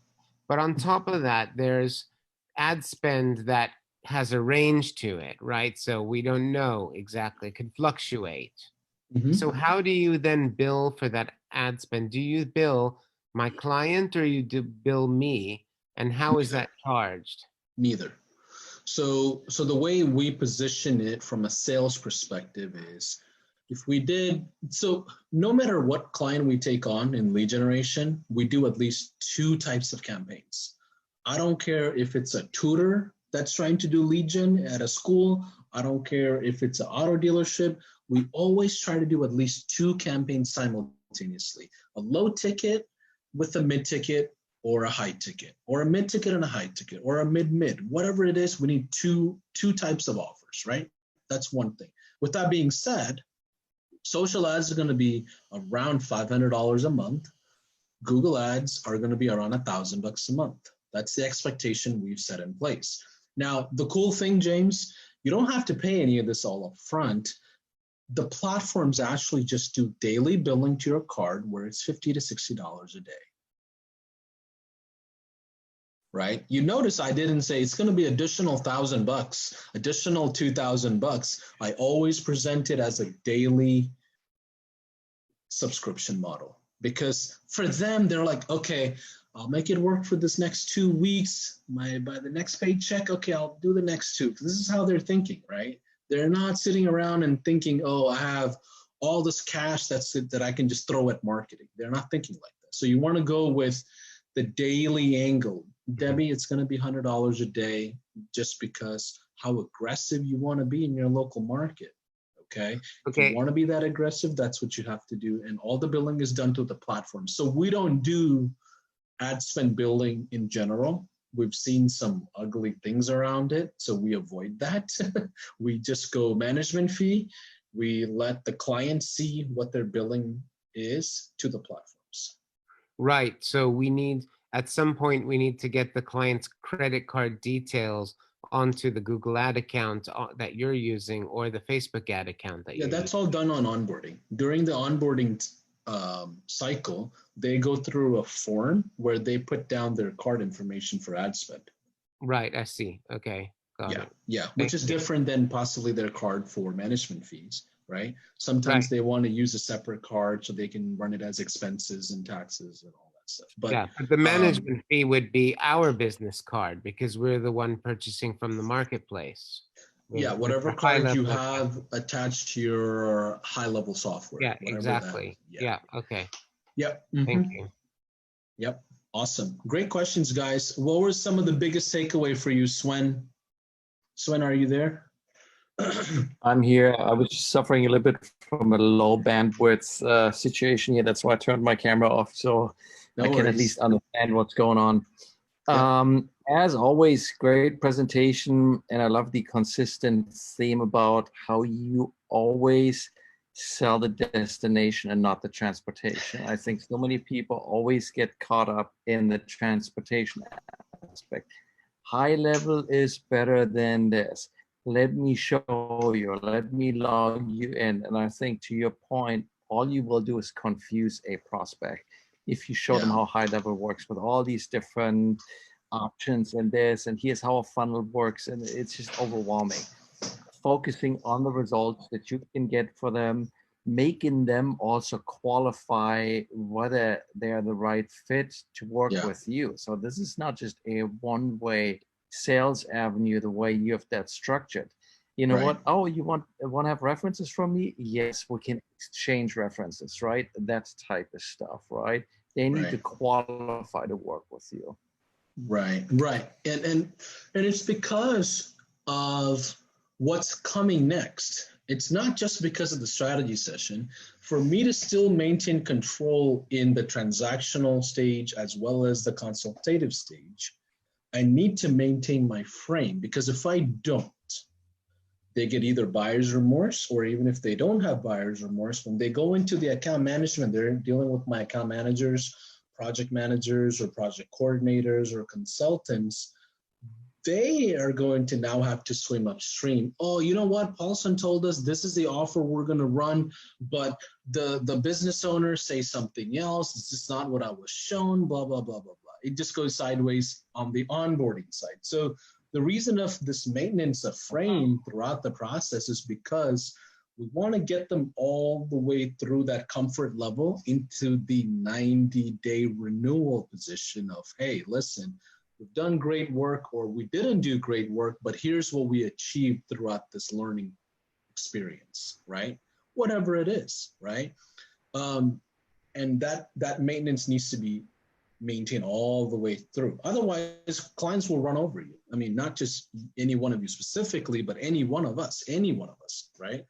Hayato, how's it going, buddy? I don't think I've seen you in a while. Give me some feedback. What were some of the biggest takeaways for you, buddy? Yeah, thank you, man. The eye opener for me, I had already understood theoretically how we want to keep a macro framework as we walk through the demo, but just reflecting on my current experience, I do most of my lead gen hand-to-hand combat on LinkedIn, which works well for me with the niche of recruiters that But because they are the kind of people who've done a lot of conversations on LinkedIn, they also want me to engage in them pretty deeply on LinkedIn. So they've many times wanted to push back on the idea of getting off of LinkedIn and onto the phone, even though they themselves, that's what they push for. But their intentions are not always pure to take people off the phone, right? They want to take people off of LinkedIn and onto the phone to sell them something. So then when I try and make that transition, they're thinking, something's coming, might have to buy. Yeah. Have you had a chance to watch? I'm sorry, what was the last thing you said? Right, so I end up playing into their games of going deeper on the LinkedIn trail, and then the demo gets screwed up, right? Because we've talked about an unnecessary technical detail up front. But sorry, go ahead. You get pitched while you're pitching. Right? Yeah. I get that.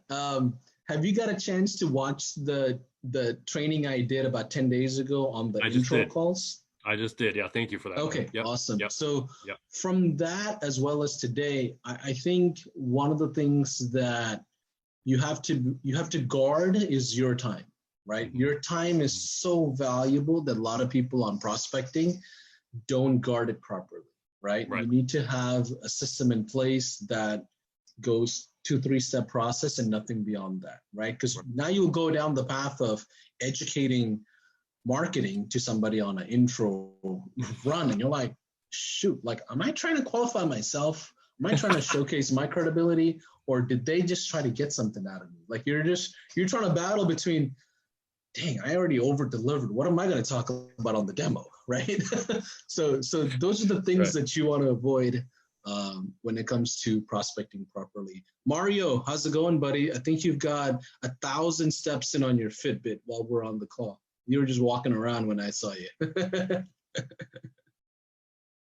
I don't hear you. Let me unmute you. All right, can you hear me now? Yep, we hear you. What were your biggest takeaways? Well, first of all, I need to polish my presentation skills and shorten my PowerPoint, because what you just showed was the perfect summary of what a pitch should be. And definitely mine is, like you said, like 60 slides, and probably they fall asleep midway through the presentation. But overall, I think that definitely the way you present the whole system in the workflow, let's call it not a funnel, but a workflow, where you basically landed to a simple, understandable, term, instead of just going deeply into the marketing jargon. I think that's key to, deliver the right message to most of the small business customers that are not aware of all this technical jargon. And we usually talk to them like they are marketers, and they're basically small business owners that probably 1 out of 10 have heard what a funnel is. And, but overall, exactly. that was my learning. Yeah. Yeah, exactly. And I think before I came to this particular set of approach on slides, I want to say I've had at least 7 or 8 different variations before I came to this simplified version. I had it where the first slide is like a testimony of a client. That's where I started, right?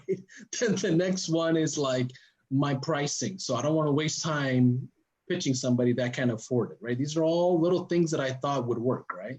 Then I went and opened up my business manager or, MCC account and trying to show them what did I do in the past, blah, blah, blah, all this stuff. Then I had a slide with a bunch of logos of all the business that I worked with. Like, I can tell you about 7 or 8 variations before I got it down to this point of just simplifying. And like when Robin, those of you know that Robin's my partner on the agency side, he'll just use like one of the slides, the one with just like that framework. He'll just use that and that's it. He doesn't even use the other slides, right? So we've learned to simplify this as much as we can over time. But yeah, thanks for the feedback. Quick question. Have can you share if the closing ratio on this kind of presentation for you? Because obviously you are at a level of doing this every day and you're pretty smooth in this approach. I mean, at least against myself.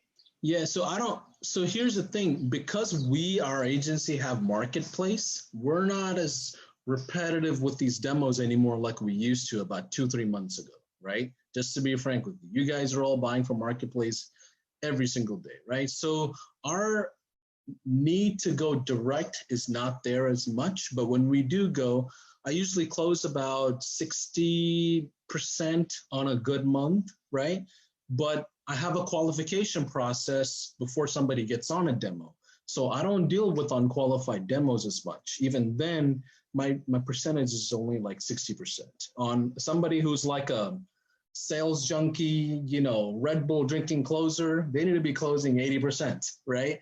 But I'm not in that mode like I'm used to. But 60% is usually a pretty solid number. Even if you did 40%, 2 out of the 3, 2 out of 5 or 4 clients that get on a demo, those are great numbers.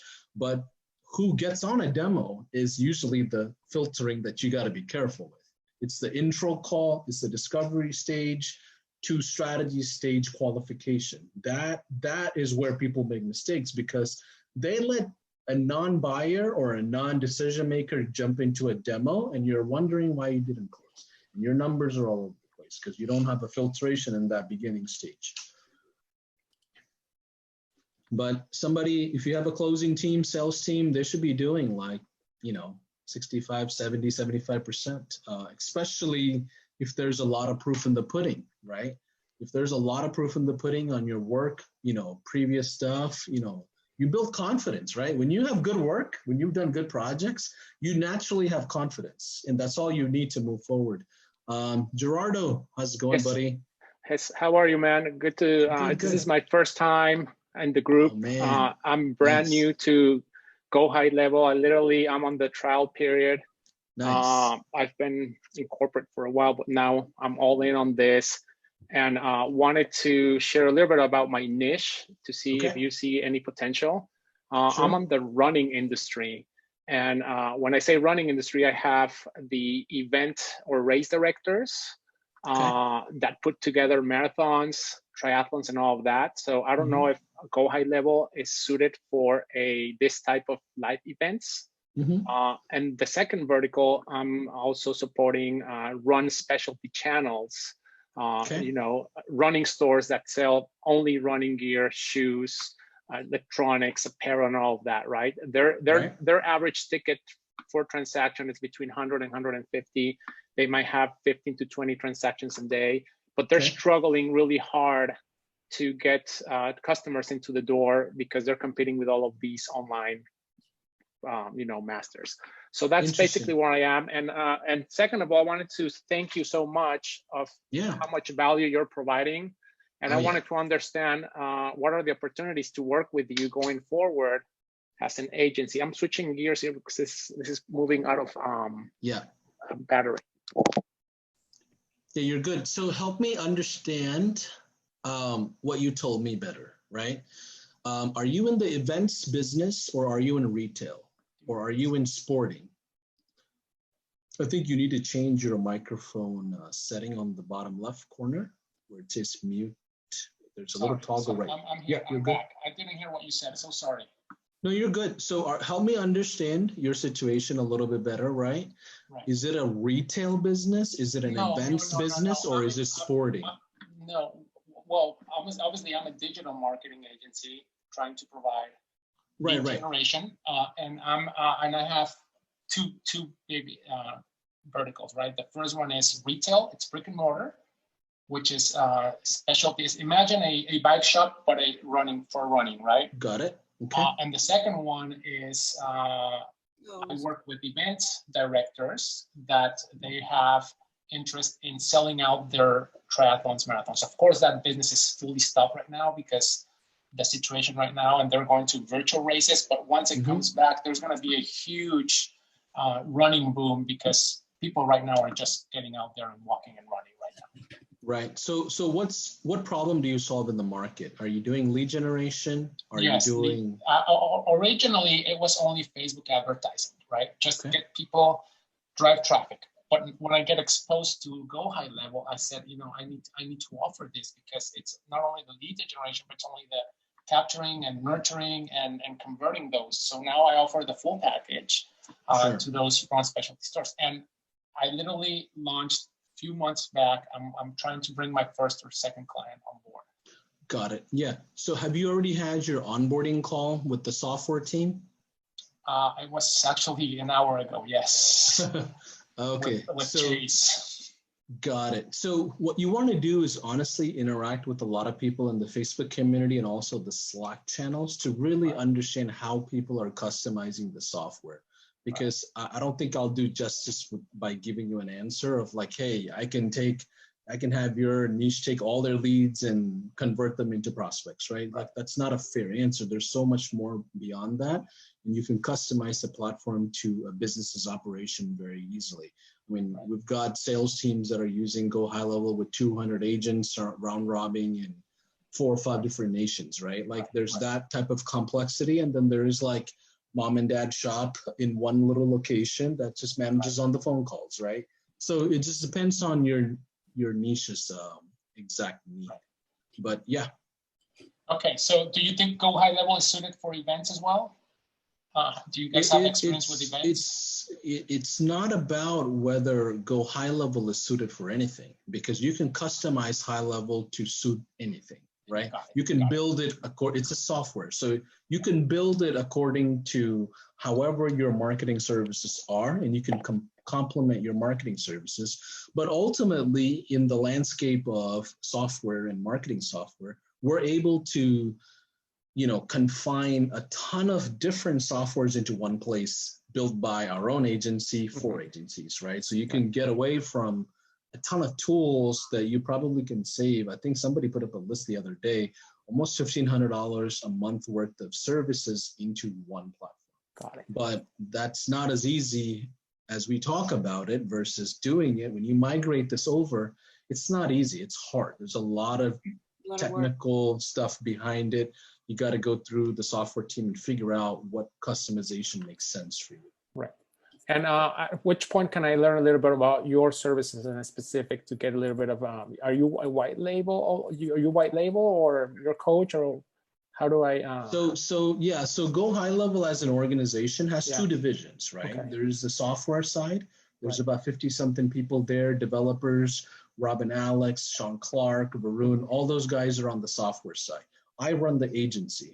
Go High Level actually has a marketing agency, a team of 18, and the actual services from that agency is on Marketplace. So we're a white label agency essentially for our own users within our own SaaS platform. Got it. Right? So when I go to the marketplace, agency. you guys are the ones fulfilling those. Correct. Our own agency. We're not white labeled to somebody else or anything like that. Right. We're the actual agency that actually Awesome. runs. So you got on a call when I'm just simply sharing some educational content to help people out on what works for our agency from a sales perspective. So that's awesome. You came in for a good treat. All right. Thank you so much. Absolutely.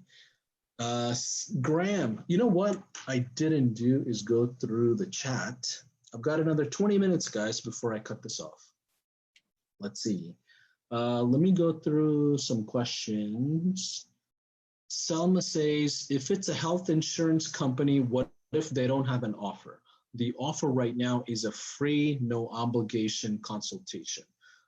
So, you know, in the advertising world, Selma, not everything has to be offer centric. You can run non-offer centric campaigns. It would have to have the right expectations around it. You know, you can run it on Google, you can run it on SEO. You can, I mean, the financial industry, we've got a ton of rush packs that came in on the financial industry, right, recently. And we can't really even run offers. It's just so regulated that we say something generic like, get your 401k in place. Like it's very generic, almost education style marketing. So yeah, you can mix and match according to however that is for that industry.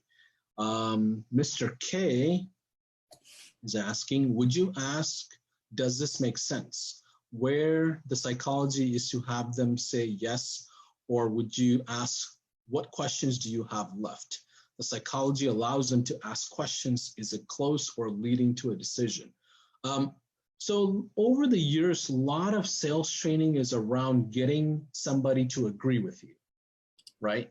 So they'll, you know, help you navigate through and come up with questions that says yes, yes, yes, yes. And when they get to the end, the whole plan is to get them to say yes to the offer. That's kind of an elementary way to look at it from my perspective, because I need to understand their business to make sense of this long-term relationship, right? So I don't have a problem them asking questions. I'm gonna maintain control even when they're asking questions with my own questions, right? I don't repeat it back to them, but I'm just gonna still qualify those questions. And sometimes they need to have questions answered, and I answer those, right? Let me go to the next. Graham, Paulson, that was just me that asked that question. It's just Chris. I just unmuted myself. Hey, I just wanted to say thank you very much. Super high level value here. I've been a facilitator, teacher, trainer for over 20 years, and that's my presentation close, is to ask, what questions do you have left, giving them permission to ask the questions, because if you say, well, does it make sense? Well, of course it does, right, dum-dum? And I know that's that hard close, but from what I heard from you, I thought the process was more about getting a solid buy. No remorse, no misunderstanding. I really want this, so I'm going to ask my last two niggly things. That was just my focus. Thank you very much for taking the time to answer that. I just wanted to jump in very, very quickly again and just reflect. The biggest takeaway I'm going, well, there's three. First was, I loved your systems.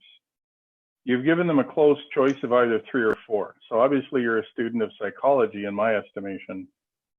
You've given them this closed binary choice, up, down, left, right.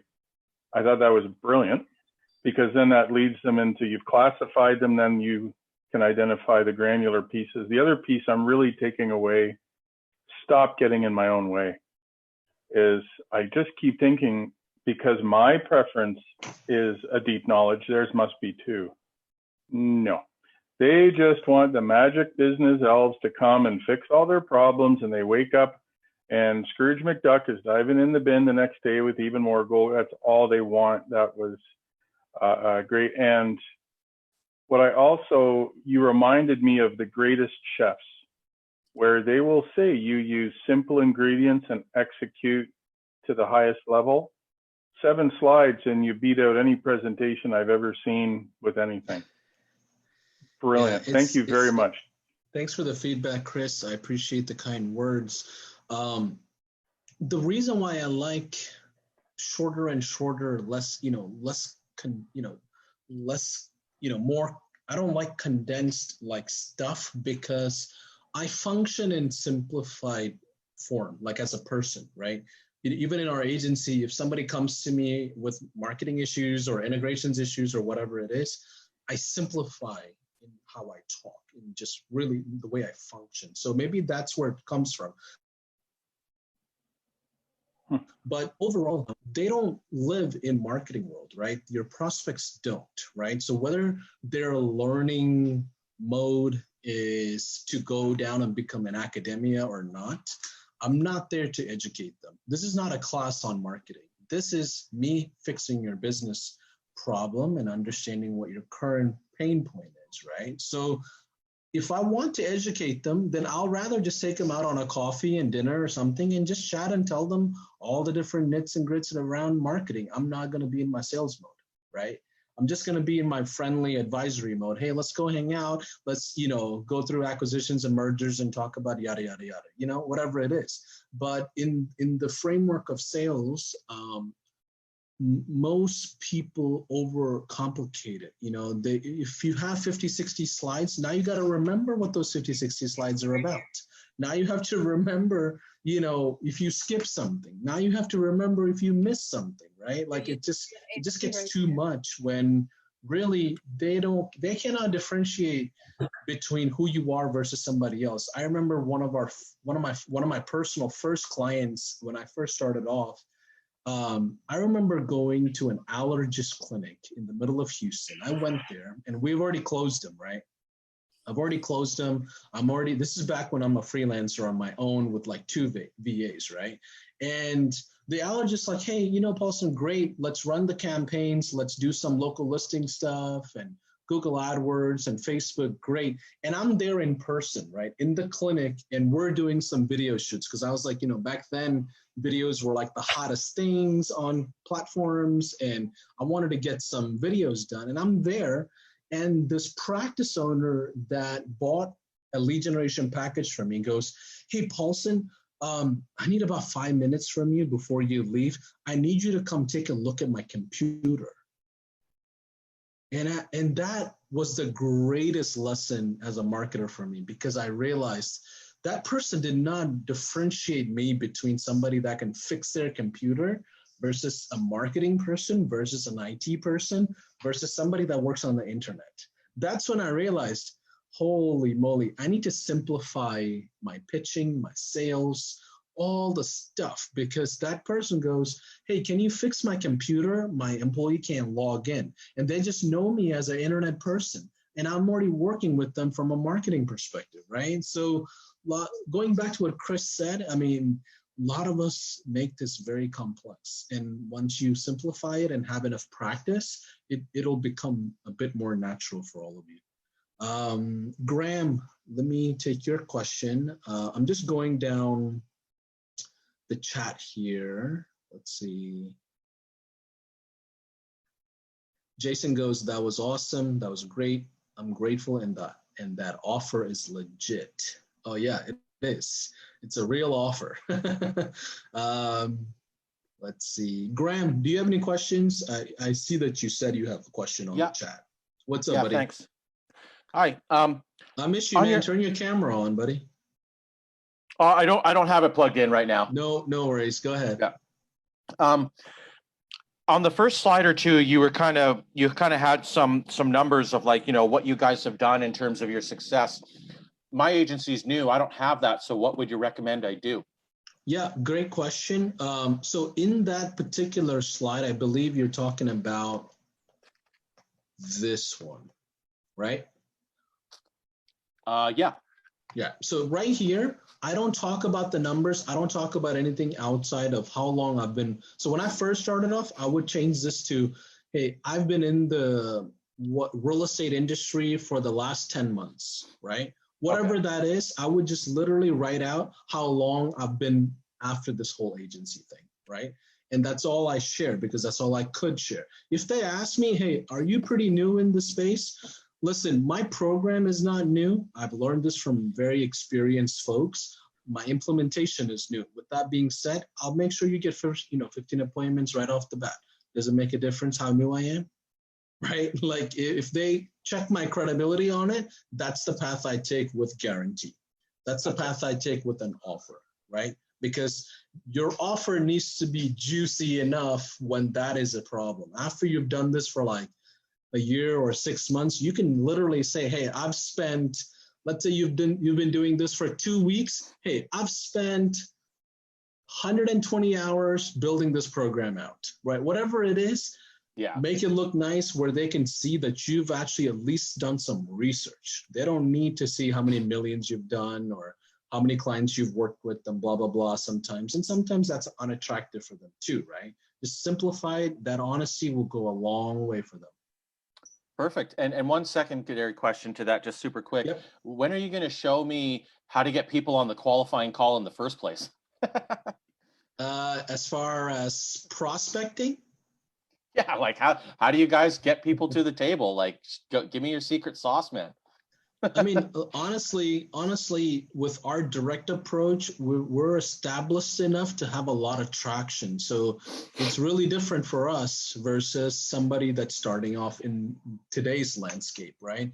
We've been doing this for over 10 years. We started off as an IT company, transitioned into an advertising agency, transitioned into a consulting agency, now became a SaaS, and now transitioned into a white label agency, right? We've been through some changes over years, right? So, but at the end of the day, in today's landscape, or if what works on organic will work on paid ads, right? Don't jump into paid ads until you have some organic presence, right? And that doesn't take a lot. As long as you get to like 2 or 3 clients, you can go into paid ads, right? As long as you have a proven system, you know, at least if you have 2 or 3, maybe even 5 clients and you have enough money put away and you have about 4 to 5K to spend on ads, I recommend you jumping into ads. That was my next step. Yeah. I got a VSL that I built out that it's almost ready. VSL's great. The traffic is not the fancy part, right? Like you got to dial the traffic down, whether it's cold, email, cold calling, ads, the traffic is what matters. VSL is good if you want to go quantity based. A webinar is good if you want to go quality based, right? Yeah. But I recommend a base level VSL. That's all you need for an agency. Yeah. Great. Thank you. Yeah, for sure. Debbie, what's up? Important question here on the 15 appointments. Once you've said, hey, we can get you 15 appointments guarantee, how does that work into your first month billing? If you're saying you're giving them 15 appointments and you don't have to charge, your wording sounded to me like you weren't going to charge them for that 15 appointments. Did I catch something wrong? So what I tell them is if you sign up for our Rush Pack program, and you're telling me you don't have a ton of money towards this ongoing, what we will do is go ahead and get you some clients in the door so you have revenue put aside ongoing, right? That's my approach. I don't come in and say, hey, let's do a free DBR. Actually, there are some agencies that do a free DBR to get their foot in the door in our Go High Level family, right? Which is fine, but I personally think that's a lot of value for not enough. Oh yeah. I agree with you. I just wanted to see how you transferred them or you know, how you made that transition to, okay, why don't we get started? We can get you say 15 appointments that will get you some revenue so that you can actually afford to keep going on this project. But how do you then say, oh, it's going to cost you $2,500? You know what I mean? Or do well, I mean, you have to qualify them up front, right? It's not about whether they have $2,500 or not. Mm-hmm. It's about whether they can be resourceful based on what you're presenting, right? So when I show them my stack slide of almost $13,000 worth of value, and they're comparing that to $2,000 or $2,500, and if they tell me, Debbie, I'm just being honest with you, I think your program is great, I don't think I can make this work. Like, I just don't think I have the bandwidth. You know what? I really appreciate you being honest with me, Mario. Why don't you consider signing up for our referral program instead of waiting the whole 90 days? And the referral program will get you some revenue right off the bat just based on your relationship. All you have to do is get 4 to 5 other fellow entrepreneurs like you, and you have your marketing at no cost. But we will still bill you because we still have to go through the contractual agreements. When I send you a contract, you need to meet that. We're not getting away from that agreement. We're going to send you a separate check for what you offer. So if they say, yes, I can bring you some people, great, right? If they don't close, then we don't have food on the table to eat together, right? We still need to close those deals. So they need to be qualified people. So somebody who doesn't have any money and they need to be on a program, they need to bring a family with them and they do, trust me, they do. They will go find people that may want your services. And those are easier to close because it's a referral-based thing. Right? Those are even easier than paid ads. Those are even easier than organic efforts, right? So now if you had 5, 6 of those, it's almost a good thing if they can't afford it. Right. It almost becomes like, oh man, I have an opportunity to have another salesperson on my team is how I look at it. Absolutely. And then in cases where they can really afford it, you don't really need to say, how about if I come up with 15 appointments for you? You can just say, you can expect 15 appointments in a certain period of time. Well, if they can afford it, we're not even talking about 15 appointments. Okay, that's where I was confused. Yeah, yeah. If they can afford it, they're not worried about new business immediately. They have enough business. They're trying to go from 100 to 150K, right? Or 200 to 500, right? If somebody tells you they can afford it, but they want to know when their next lead is coming, that's a red flag. Yeah. Right? Is this yeah. It's like, are you playing with money that you can't afford? Are you like, what is happening, right?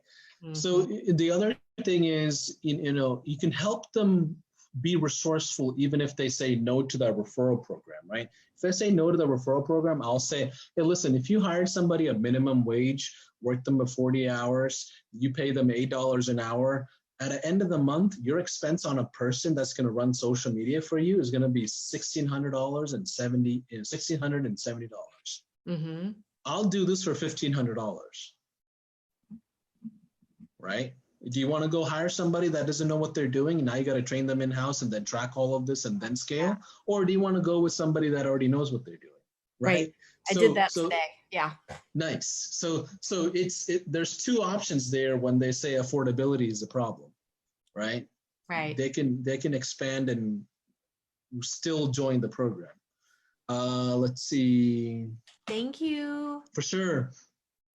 Let's see. Can we use case studies? Let's see. If you guys leave a testimony, and if you haven't on the Boast link, feel free to do so and message me. I'll send you the slides. Okay. Anytime we do any of these educational sessions, if you do a testimony for the whole high level community, I saw some of those testimonials that came in, it was about me. And I'm like, oh no, I don't need to be a coach in there. That wasn't the intention. I need you to give us feedback on the whole high level community so we can use it for ads and things like that. What were you saying, Debbie? I just was going to say, what if we've already done that?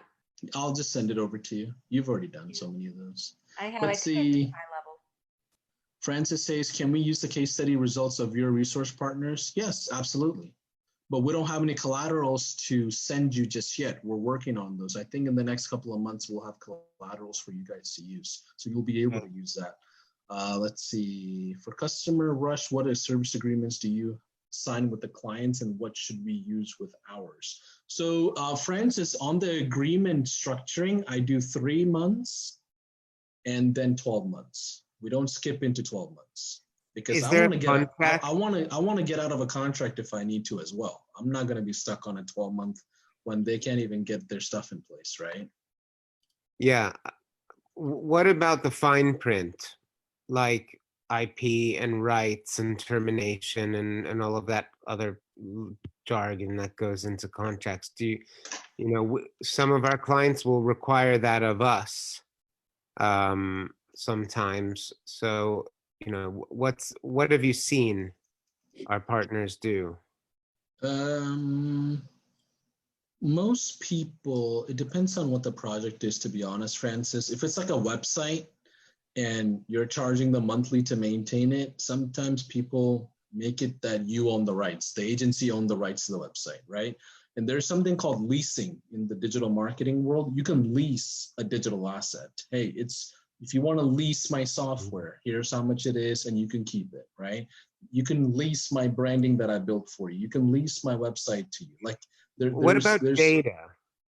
Like data and privacy in terms of, I know that here in the UK, especially, the clients are very particular about who has access to that data and to make sure that someone doesn't run away with a list in the data. Like what sort of protection is there for our clients who might, be conscious of that, of that? Yeah, so are you asking from the perspective of our marketplace white label services? Well, I'm acting your agency. Yeah, I'm asking more from, I guess it's got two layers to it. First layer is that, with me and my clients, we always were accustomed to signing service agreements that actually protect certain IP and or data, or just have certain terms and conditions about the usage of data, where it's going to go, whatnot. So if we are guaranteeing that to our clients, do you guys ever have similar type of agreements, considering that you service so many agencies and other providers? We don't have any specific agreements with you guys from a high level user standpoint, right? It's all inclusive in our SaaS terms and conditions. That includes marketplace, right?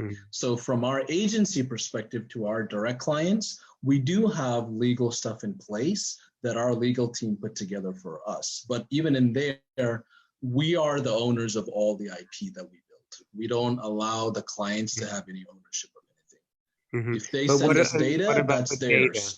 If they send us data, that's theirs. If we create our own data, and it's like if we generate leads, the leads are all theirs, right? We don't hold that against them, but the software system is ours. Like their funnels, the ads, the production stuff, and all that belongs to us. Any marketing asset that we build belongs to us. The data is theirs typically. Yeah. Okay. Yep. So Selma goes, she said, how much is the white label program through Go High Level?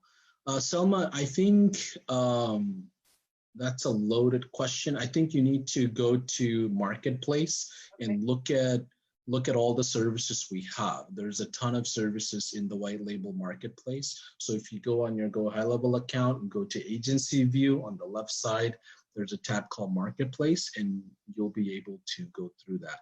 But Landon goes, if we're going to use RushPack, can we use our own company's history, performance like yours? Yeah, absolutely. I mean, you absolutely can, and a lot of people already do. But I was coming from the perspective, if you don't have anything, this is how you would frame it. But overall, guys, thanks for the call. Thanks for the amazing interaction as usual. I've got a 4 o'clock meeting with our internal team, so I'm gonna let you guys go. I'm gonna end the chat. Have a good rest of your afternoon, okay?